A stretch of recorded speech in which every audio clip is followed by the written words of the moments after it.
morning friends and welcome back to another vlog of Adler Private Channel. It's a brand new day and a brand new vlog. স্টুডেন্টরা দেখো চলে যাচ্ছে, পড়ানো complete. আমি এবার ঘরের দিকে যাব, দেন দিনটাকে স্টার্ট করব। মেঘলা ওয়েদার, দেখা যাক কী হয় না হয়।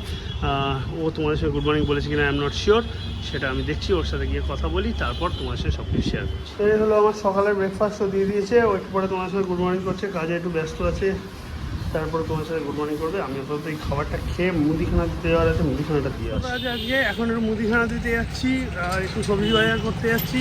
এক্ষুনি এসির লোকটা এসে যাবে, এসে গিয়ে এসিটা ওয়াশ করবে, সব তোমার সঙ্গে শেয়ার করছি।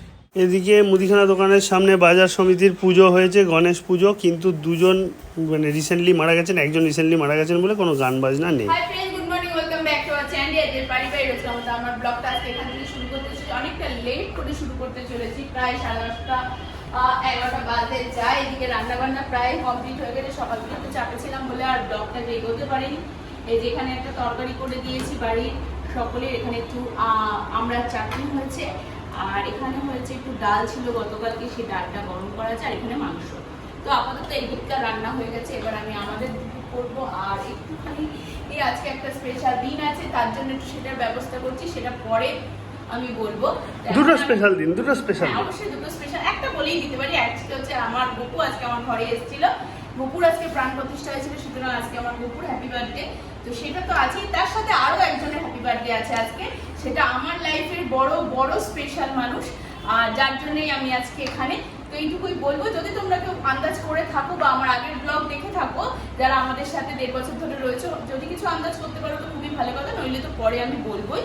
তো এখন আবার সেই ব্যবস্থাটাও করবো, তো আজকে তাহলে তাড়াতাড়ি করছি। আর এদিকে একটু মাসকাওয়ারি বাজার মায়ের করা হয়নি, সেটার জন্য ও এখানে একটু বেরোবে, তার মধ্যে ও দিয়ে চলে এসছো। যাই হোক, এসি সার্ভিসিং এর লোক আসবে, তারপরে আমার জামা কাপড় তারপর সকাল থেকে কাছাকাছি করতে পারিনি, তখন মেঘলা করেছিল, এখন দেখছি রোদ উঠেছে, তো সেগুলো ধোয়া দিতে হবে, ওয়াশিং মেশিনটা চালাবো। তো এই কাজগুলো মোটামুটি রয়েছে, যতটা পারবো আজকে তোমাদের সাথে থাকার চেষ্টা করছি। বুঝতেই পারছো কতটা ব্যস্ত হচ্ছে, সকাল থেকেও অন হতে পারিনি।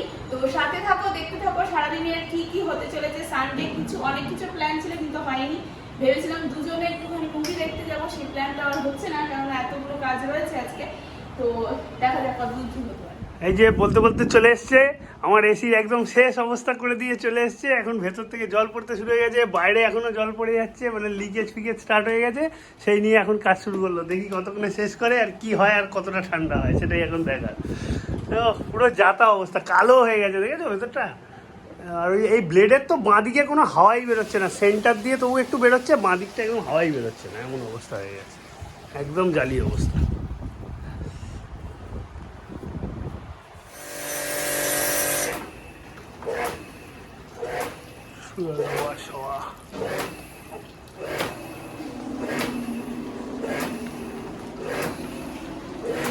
হ্যাঁ, একটু ঘরেই জল চলে আসছে।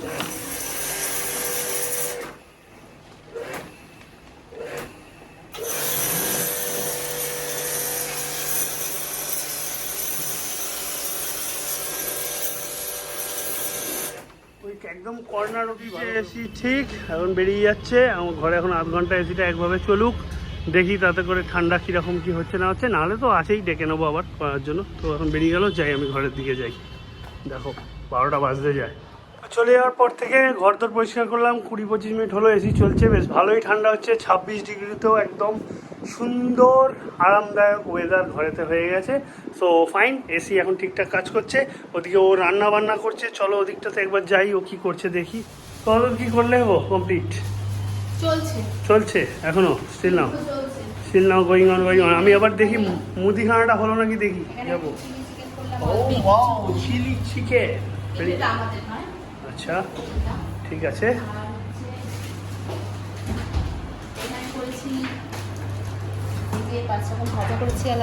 ভাজা আমাদের নয়, বুঝতেই পারছো, বার্থডে কারোর আছে, তার জন্য।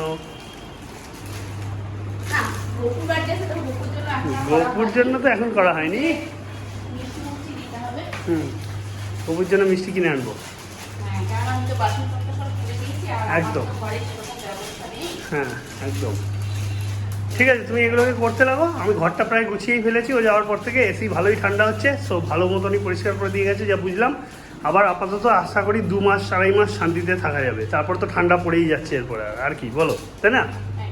জাস্ট নাও রান্নাঘর থেকে এলাম, এখন ঘরে দেখছি মোটামুটি সব পরিষ্কার পরিচ্ছন্ন করেই ফেলেছে এসির লোকটা যাওয়ার পর। আরেকজন তবে আবার মেশিনে কাজে বসেছে। কি জন্য কাজে বসেছে? তো যাই হোক, ও বসেছে আর আমি দেখি শাশুড়ি মাকে খেতে দেওয়া হচ্ছে, খেতে নিই, তারপরে একটুখানি বেরোবো, তারপরে এসে স্নান ধান, নইলে স্নান করেও যেতে পারি। দেখি কি করি, এখনো অবধি কোনো নিশ্চয়তা নেই। বেলা এদিকে গড়িয়ে গেছে, দেখো এদিকে 12:30 অলরেডি বাজে, শাশুড়ি মা খেতে বসে গেছে। তো খাওয়া দাওয়া হোক, তারপরে দেখা যাক কি করে। মুদিখানা রেডি হয়ে গেছে, মুদিখানাটা আজকে আনতে যাচ্ছি। এখন বেলা হয়েছে, আকাশটা কিন্তু দারুণ লাগছে, সাদা মেঘ, তার মধ্যে নীল, হেভি লাগছে দেখতে একদম। আমার তো খুব ভালো লাগছে, বিশেষ করে মোবাইলেতে এখন দেখছি। নিয়ে এসে আরেকবার বেরোলাম, একটু রসরাজে যাচ্ছি গোপু সোনার জন্য একটু মিষ্টি নেব, দেখি কি মিষ্টি আছে নিয়ে যাই।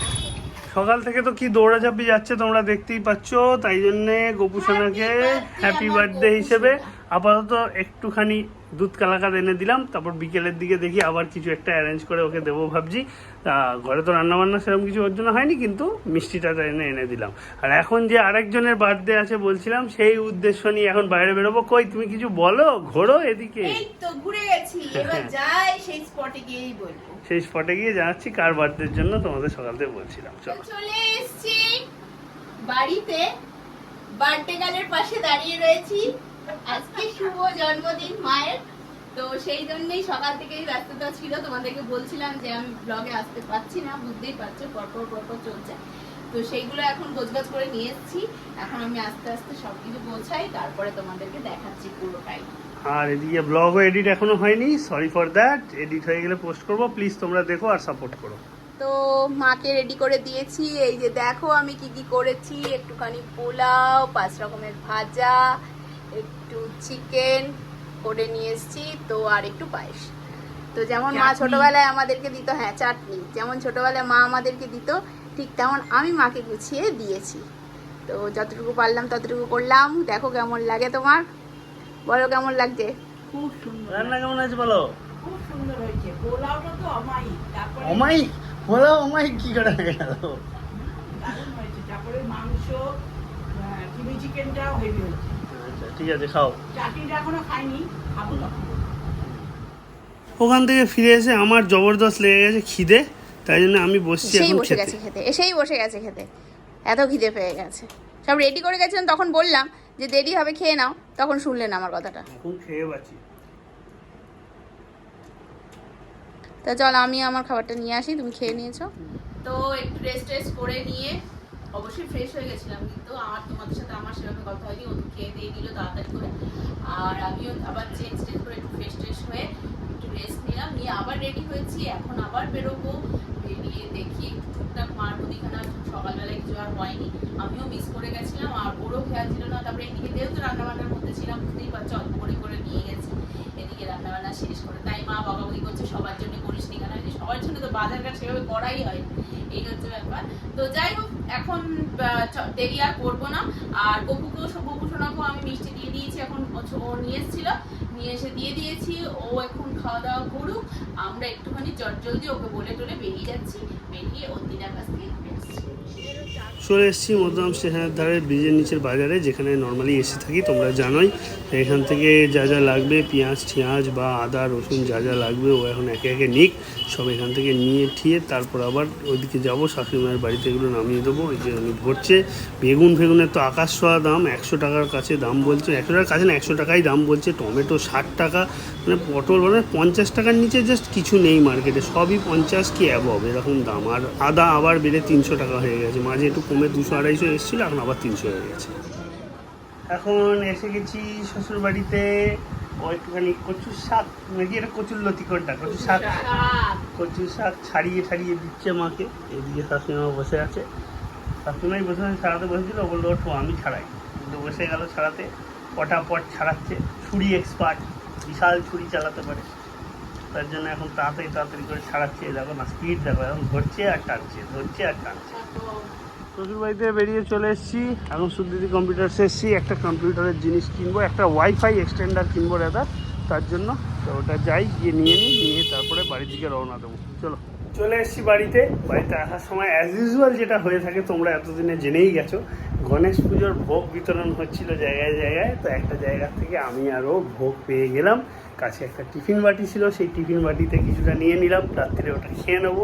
আর ওদিকেতে বাবা মায়ের জন্য একটু শালপাতা তো ওরা দিচ্ছিল, ওটাও নিয়ে আসলাম, প্লাস আমাদের টিফিন বাটির থেকেও কিছুটা দিয়ে দিলাম। তো সবাই মিলে মানে বাকিরা রান্না তো করেছে খাবেই, আমরা দুজন ওই ভোগই খেয়ে নেবো, আর কিছু খাবো না ভাবছি। আর বাকিদের জন্য একটু করে ভোগ আবার দিয়ে দিলাম। এবার পায়েসও দিচ্ছিলো, পায়েসটা আমরা রাস্তাতেই খেয়ে নিয়েছি, বাবা মায়ের জন্য নিয়ে এসেছি। এই ব্যাপার হলো। এবার রাত্রের ডিনার তো কী হবে বুঝতেই পারছো। তো বলো, তোমার কিছু বক্তব্য আছে? নেই। ও আর আমি এই যে তোমাদেরকে যেটা বলছিলাম সুধীর থেকে কিনবো, তো আমার দেখাই পার করি ব্যাগে। এই ওয়াইফাই এক্সটেন্ডারটা কিনলাম, আমার এটা দরকার, তার জন্য ওয়াইফাই এক্সটেন্ডার একটা কিনলাম। এটাকে নিয়ে সেট করবো, কেননা আমার যে ঘরটাতে পড়াচ্ছি ওই পাশে, ওই ঘরটা অবধি আমার ওয়াইফাইটা ঠিকঠাক পৌঁছায় না, তাই জন্য এক্সটেন্ডারটা ইউজ করে ওটাকে ওখানে অবধি কানেক্ট করে দেবো, তার জন্য এটা একটা কিনলাম, এটা প্রয়োজন ছিল। তো যাই হোক, চলো আজকের মতন tata, bye bye, good night. কাল তোমার সঙ্গে দেখা হবে নতুন ব্লগে নতুনভাবে। কালকে থেকে তো আবার ব্যস্ততার দিন শুরু। আজকে অবধি যা ছুটিছাটা হলো, যদিও ছুটিছাটা আর কোথায় হলো, দেখলেই তো ছুটিছাটার মধ্যেও আমাদের ব্যস্ততার মধ্যে দিয়েই সারাটা দিন চলে গেল নানা রকম কাজ করতে করতে। তো কাল থেকে দেখা যাক কীরকম কী কাটে। সাথে থেকো, সঙ্গে থেকো, লাইক শেয়ার কমেন্টের মাধ্যমে সাপোর্ট করো, ফলো করো, শেয়ার করো আমাদের ব্লগগুলোকে, আমাদের শর্টসগুলোকে, আমাদের রিলসগুলোকে, তাহলে খুব খুশি হব। তো চলো আজকের মতন এখানেই শেষ করছি। Good night.